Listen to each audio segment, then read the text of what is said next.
Captain America may be an important part of the Marvel Cinematic Universe, but his comic book history goes back far beyond that. Steve Rogers was created to fight against one of the most reviled groups in world history, and this gave him an incredible ability to influence real-world events. We'll talk about the history of this iconic character, his allies and enemies, and how he ended up as a member of the Avengers. In addition to Steve Rogers, we'll also reveal which other characters have had the opportunity to take on the title of Captain America over the years.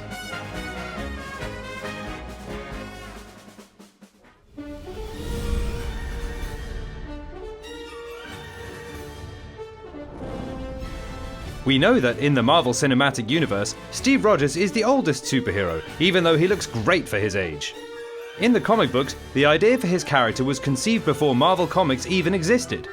Back then, the comic book company was called Timely Comics, and a writer named Joe Simon created a very early doodle of a hero who'd later be called Captain America. Originally, Joe was going to call the hero Super American, but he decided there were just too many heroes out there with super in their titles. Captains were much rarer in the comic book world, so Joe decided that would make a better name for his new superhero. If that sounds too simple of a method to have created such an iconic hero, well, even Joe Simon admits he didn't struggle over the name for very long, and when he decided to give Captain America a companion, he went with the name Bucky after a friend he had in high school. In 1940, Joe Simon pitched the idea of Captain America to Timely Comics publisher Martin Goodman, who was trying to cash in on the superhero craze of the time. He immediately ordered the first issue to be pushed out as quickly as possible, and originally, the first issue was going to be illustrated by artist Jack Kirby and several other Timely Comics employees. However, Jack was intrigued by the idea of Captain America and insisted he could handle drawing the first issue himself. Both Jack Kirby and Joe Simon were aghast at the atrocities committed by Nazi Germany prior to the lead-up to World War II. They collaborated on the idea of a superhero designed to combat such enemies, and it's safe to say they got the first issue of Captain America off to a strong start. The very first issue of Captain America Comics #1 featured the titular character punching Adolf Hitler right in the face. Many iconic villains are basically just evil versions of the heroes who fight against them, but Steve Rogers was created to be the antithesis of the very real villain, Hitler. But when the first comic came out, America wasn't at war, and many people weren't happy with the cover art. According to Joe Simon, he and Jack Kirby even had some frightening encounters with some American Nazi sects. But far from being deterred, it simply inspired them to keep pushing the envelope.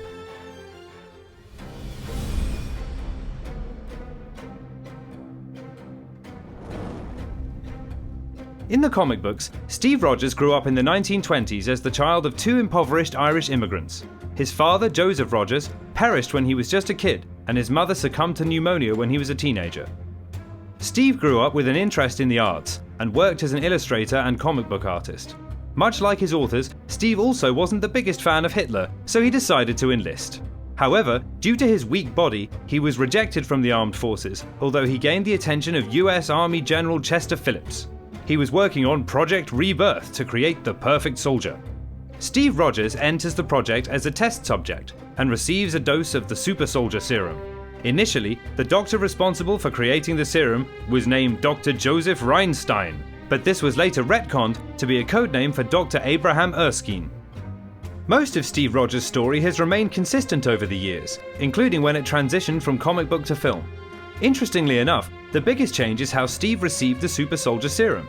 Initially, Steve was injected with the serum, however, things had changed by the time Marvel was ready to retell the story in the 1960s. The notorious censorship agency, the Comic Code Authority, was in effect, and were notoriously anti-depictions of any drugs. Apparently, that also extended to the fictional super soldier serum, so the second time around, Steve was able to take the medicine orally. In his early days in the comic books, Captain America was a pretty straightforward hero who specialized in punching Nazis. It was a simple story that resonated with a lot of fans. Captain America even had his own fan club known as the Sentinels of Liberty, who marked their membership with metal badges.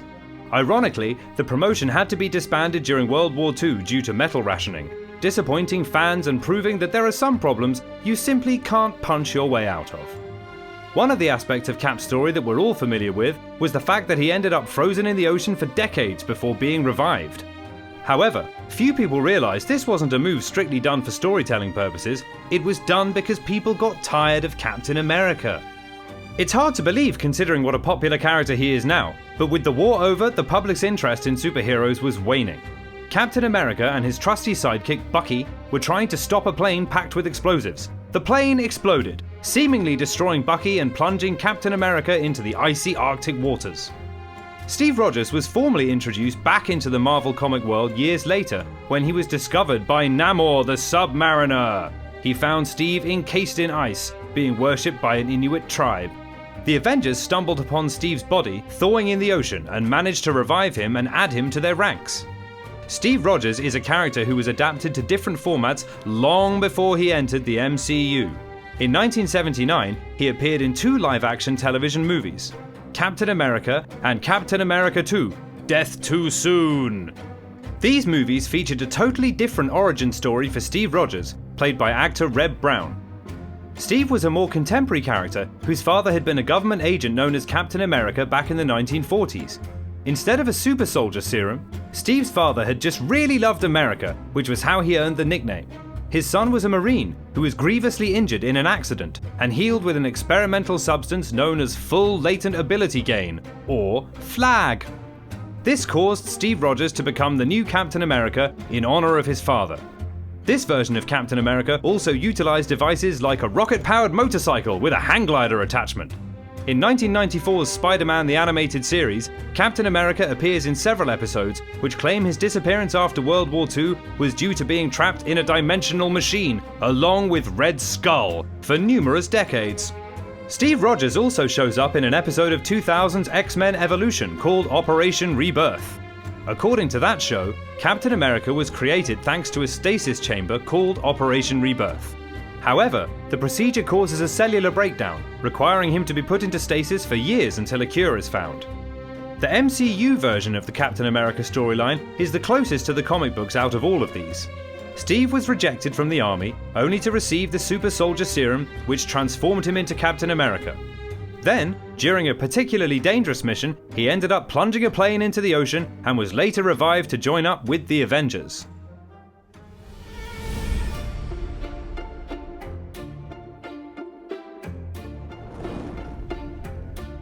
Most soldiers wear uniforms designed to help them blend into their surroundings, but not Captain America. It's not hard to see the red, white and blue inspiration for his costume comes from the colours of the American flag. To drive the point home, he was once in a relationship with a woman named Betsy Ross, who has the same name as the woman credited with creating the flag. While there have been some stylistic changes over the years, Captain America's costume has been largely consistent. However, in Captain America number 180, Steve Rogers had grown disillusioned with the ideals he was supposed to stand for, and decided to abandon his identity as Captain America and take on the mantle of the Nomad. He only used this costume and moniker for a brief period of time before becoming Captain America once more.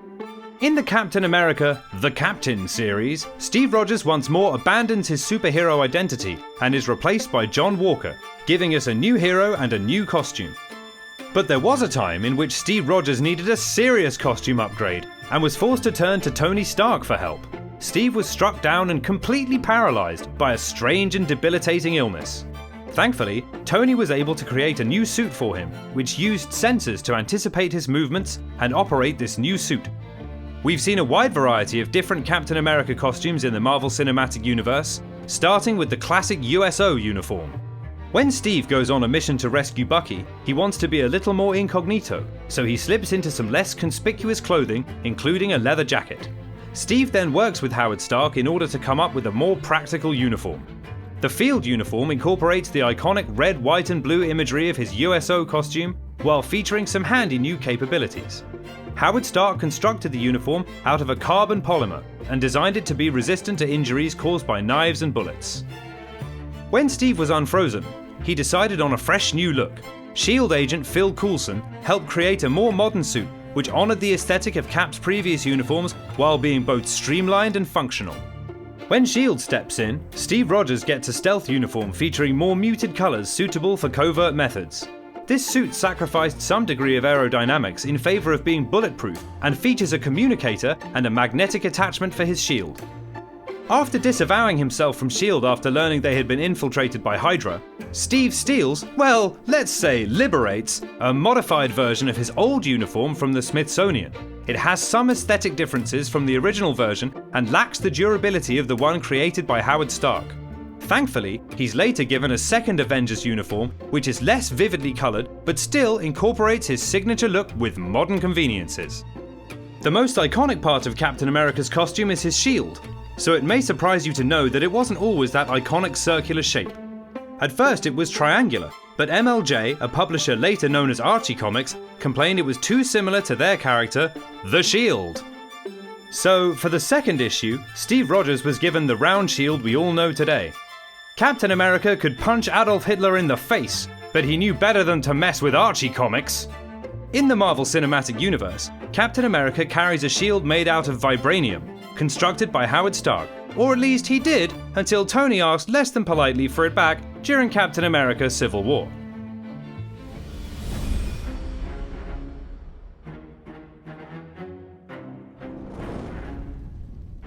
The super soldier serum he was injected with did give Steve Rogers some incredible skills, but in many ways he's still a mortal man. In terms of his strength, speed and stamina, he's on par with Olympic level athletes regardless of whether he keeps up with his training. His reflexes and agility are top notch, and he's able to heal himself much faster than the average human.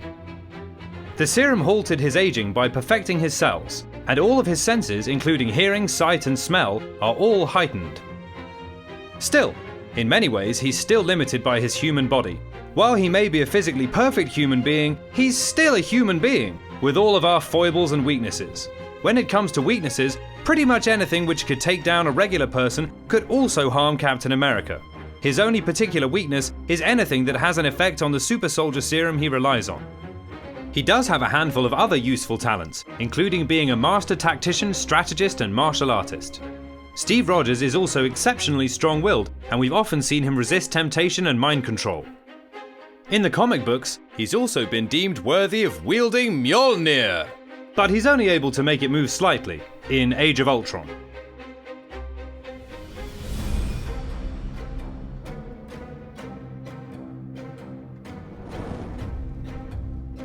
As we mentioned earlier, Captain America was created in order to be an adversary for real-life villain Adolf Hitler, but it soon became apparent that, as much fun as it is to see, Cap couldn't just punch Hitler forever. He had to branch out and punch new and interesting characters. Many of Captain America's adversaries exemplify the Nazi values our hero was created to fight against. Interestingly enough, the story of how writer Joe Simon came up with the idea for Red Skull is kind of sweet, literally. One sunny day, he was watching a hot fudge sundae melt and thought it kind of looked like a grotesque human figure. After quickly determining hot fudge would be a bad name for a villain, the cherry on top provided the inspiration for Red Skull. He appeared in Captain America Comics #1 in 1941. Only this wasn't the Johann Schmidt Red Skull that most of us are familiar with. This was George Maxson, who wears a Red Skull mask and robs banks in order to fund plots to overthrow the government. He was a far cry from the menacing Red Skull, who'd be introduced in Captain America #7. Johann Schmidt showed up claiming George Maxson had been a poser and that he was the true Red Skull. This character was an orphan who had suffered at the hands of his abusive father and turned around and killed one of the few people to ever show him genuine kindness, a woman named Esther.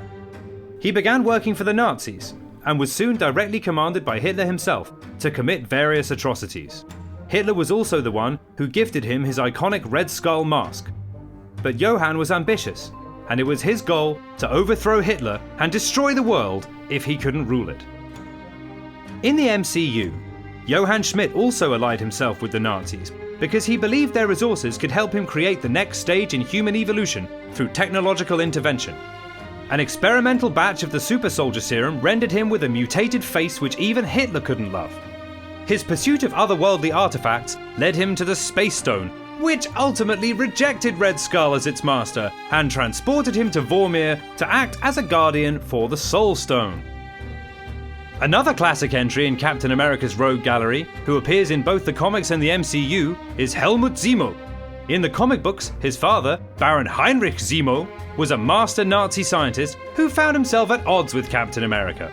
Under orders from the Red Skull, Baron Zemo sabotaged a plane flown by Captain America and his trusty sidekick Bucky. The resulting explosion left Bucky missing in action and Captain America in suspended animation. Ultimately, Captain America was revived and Baron Zemo was killed in one of their subsequent battles.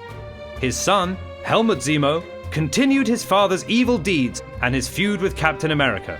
He was focused on creating a master race, taking over the world, and wiping out Captain America. This is a stark contrast to the Helmut Zemo of the MCU, whose aspirations were much milder in comparison. He wasn't a Nazi, and as far as we know, his father wasn't either. Helmut was a soldier who lost his family during the Battle of Sokovia and set his sights on vengeance against the Avengers. He knew he couldn't match them physically, so he set up an insidious plot to turn them against one another and destroy them from within. But unlike most villains, his plan actually worked, and he survived the end of Captain America's Civil War.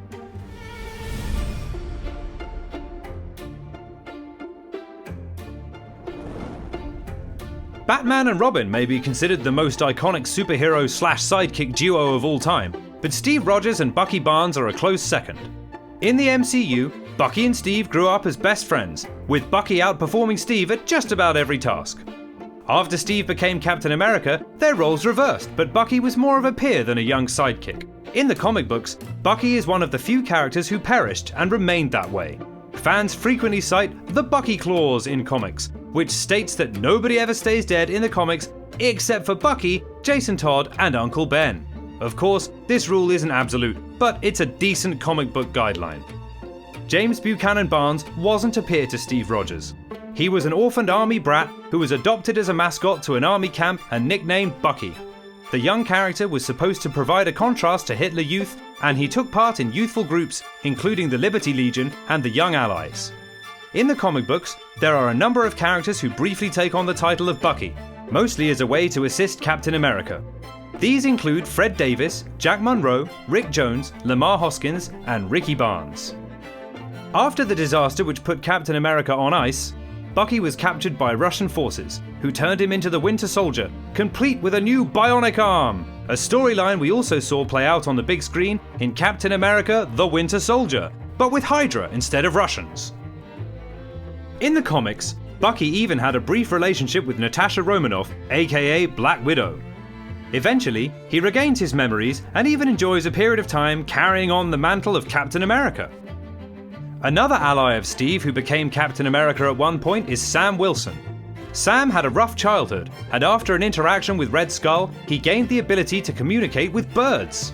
The Black Panther also helped him out with a harness, enabling him to fly, and allowing him to take part in superhero exploits.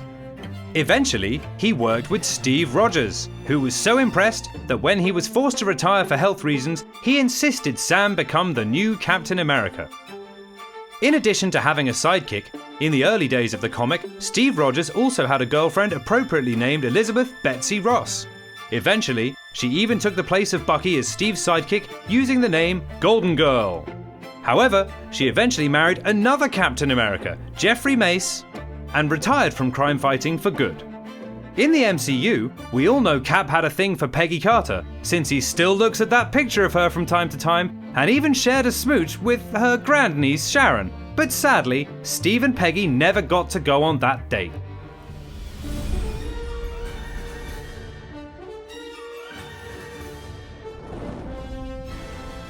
There's no denying that Captain America has had a huge impact on the real world.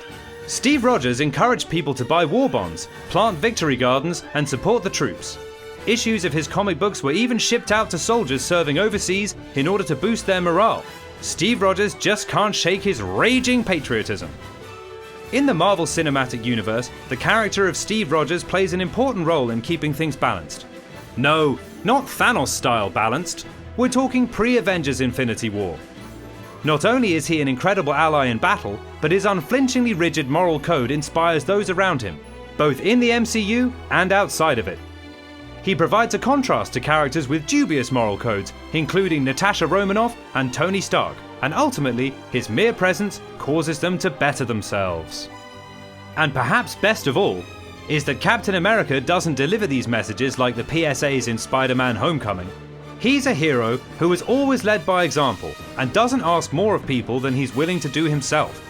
Even in this day and age, Captain America exemplifies everything it means to be a true soldier, and that's something which stands the test of time. What do you think about the transition of Captain America from the comic books to the big screen? Do you think he's still an important character, or did his popularity peak in the 1940s? Let us know what you think in the comment section, and then click subscribe for more videos from us here at CBR. Bye for now!